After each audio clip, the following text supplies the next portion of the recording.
Leukemia doesn't only affect adults, it also affects kids. Right after they're born, they might be detected with cancer. Anyone in the world could get cancer.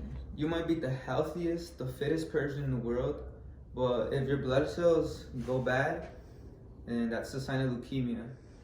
Although there are reasons why you might have it, it could be because of your family history. Maybe somebody in your family has had it before, or a genetic disorder, or even you might have been a smoker, and that's for like the adults who get it. Leukemia is one of the worst cancers to have, which affects blood cells, which causes physical effects, but as time passes, the survival rate increases. Once diagnosed with leukemia, you must understand that your blood is not working the proper way. Leukemia affects a person's blood cells in a really negative way. The thing that leukemia does is that it produces more white cells than red cells, which is not supposed to happen because your white cells are there to defend you, not to help your organs run.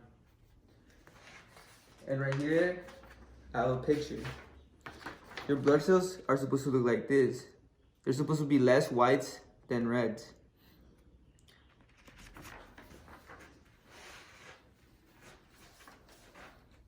The detection of leukemia is only possible if you go to the doctor. If you don't go to the doctor, you'll never know that you have leukemia, because the leukemia starts with the normal fever, or maybe just bleeding from your nose could be signs of leukemia. As your blood cells weaken you, the physical effects start to show. Leukemia affects people physically.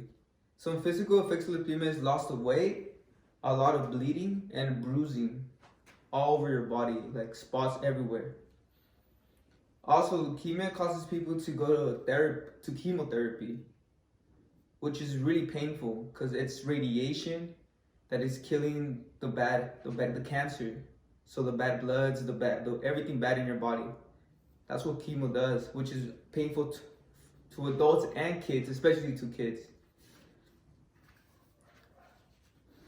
The physical part of leukemia is the hardest part for a kid and adult.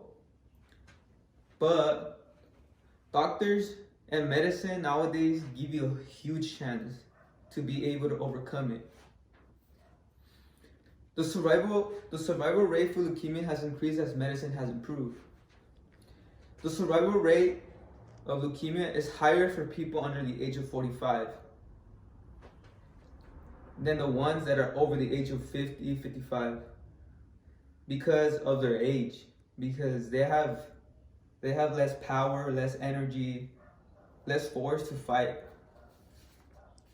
According to Medical News Today, the 5-year survival rate for all subtypes of leukemia is a 61.4% chance that you're gonna survive, and it has increased since 2000. In 2000, it was around like 50% of chance of surviving. So it was a 50-50. Nowadays, it's a 61.4. Therefore, leukemia is a cancer that you must be aware of, because it could be deadly to a lot of people without them even knowing. Like, they might be too late in life because they never went to the doctor. Leukemia is one of the worst cancers to have, which affects your blood cells, causes many physical effects, but as time passes, so the survival rate increases. Therefore, learning about leukemia is important. Now you understand why cancer is so deadly and why it's important for people to be aware and go to the doctor. As you can see, that's why you can't take life for granted, because one day you could wake up with something wrong with you.